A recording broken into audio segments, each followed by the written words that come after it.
জেডিট পৰিস্মিতাৰ অন্য এটি ভিডিঅ'লৈ আপোনালোক সকলোকে স্বাগতম জনাইছোঁ। আজি থাম্বনেইল দেখি গমে পাইছে ভিডিঅ'টো কিহৰ ওপৰত বনাবলৈ গৈ আছোঁ। আজি বনাম ভেদাইলতাৰ সৈতে কুকুৰাৰ মাংস।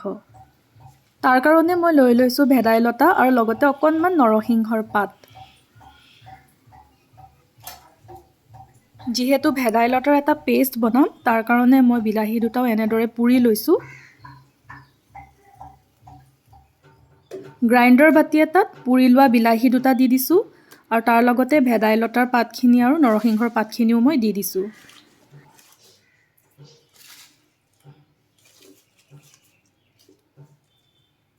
ইয়াৰ লগতে দি দিছোঁ আদা নহৰু কেইটুকুৰামান, পুৰি লোৱা জলকীয়া দুটামান আৰু পুৰি লোৱা নহৰু কেইফুটামান। এতিয়া এইখিনিৰ এটা ধুনীয়া পেষ্ট মই বনাই ল'ম। এয়া চাওকচোন ধুনীয়াকৈ ৰেডি হৈ গ'ল। মাংসৰ বাবে মই ইয়াত ব্যৱহাৰ কৰিছোঁ ব্ৰইলাৰ চিকেন। আপোনালোকে লোকেল মুৰ্গীও ব্যৱহাৰ কৰিব পাৰে। লোকেল মুৰ্গীৰ সোৱাদটো অলপ বেলেগ ধৰণৰ হয়। ইয়াত মই সোৱাদ অনুসৰি নিমখ, হালধি, জালুক আৰু ৰেড চিলি পাউডাৰ দি পেলাই ভালদৰে মই সানি লৈছোঁ। আনফালে এখন কেৰাহীত এই আলু কেইটুকুৰা অকণমান ৰঙচুৱাকৈ মই ভাজি ল'ম।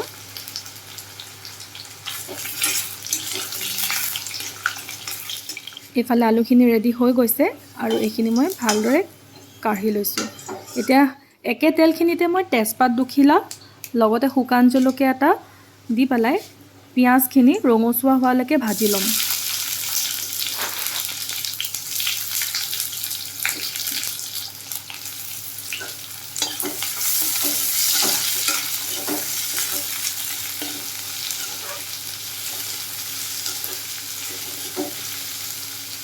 খুন্দি লোৱা আদা নহৰু অকণমানো মই ইয়াতে দি লৈছোঁ। তাৰ পাছতে মই মাংসখিনি দি পেলাই ভালদৰে ভাজি ল'ম।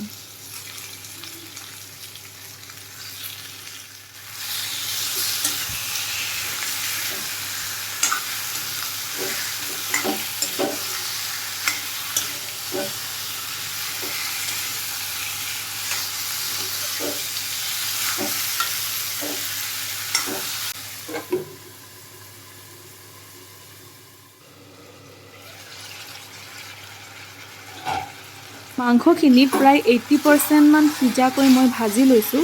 তাৰ পাছতহে মই ইয়াত পেষ্টখিনি ব্যৱহাৰ কৰিম আৰু ইয়াত অকণমান দি দিছোঁ নিমখ। যিহেতু পেষ্টখিনিত মই নিমখ দিয়া নাছিলোঁ সেইকাৰণে সোৱাদ অনুসৰি অকণমান নিমখ মই ইয়াত এড কৰিছোঁ। তাৰপাছত ভালদৰে এইখিনি লৰাই লৈছোঁ। যিহেতু এইখিনি 80% মান সিজিছেই সেইকাৰণে ইয়াত মই এতিয়া দি দিম বনাই লোৱা পেষ্টখিনি।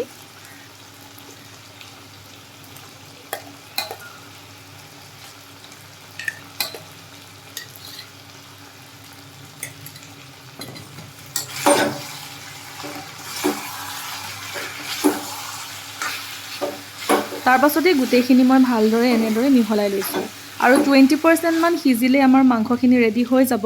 এতিয়া ইয়াত মই দি দিছোঁ গোটা গৰম মছলাৰ গুড়ি অকণমান আৰু ভালদৰে মিহলাই ল'ম আৰু এইখিনি এতিয়া মই সিজিবলৈ দিম।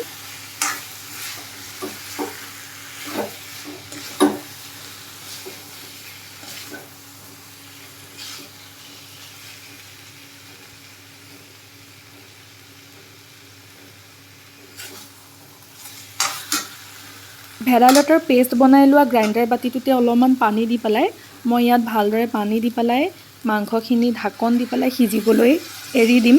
যিহেতু ভেদাইলতাৰ যিটো ফ্লেভাৰ সেইটো মাংসখিনিত সোমাব লাগিব তাৰ কাৰণে মই ভালদৰে এইখিনি মিহলাই ঢাকন দি পেলাই সিজিবলৈ দিম। তাৰ পাছতে ৰেডি হৈ যাব ভেদাইলতাৰ সৈতে কুকুৰাৰ মাংসৰ আমাৰ ৰেচিপিটো।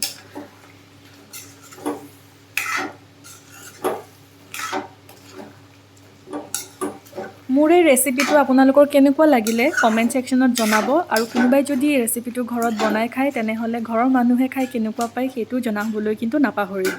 আৰু যদি ভাল লাগে ভিডিঅ'টো প্লিজ লাইক কৰি দিব আৰু চেনেলটো ছাবস্ক্ৰাইব কৰি দিব।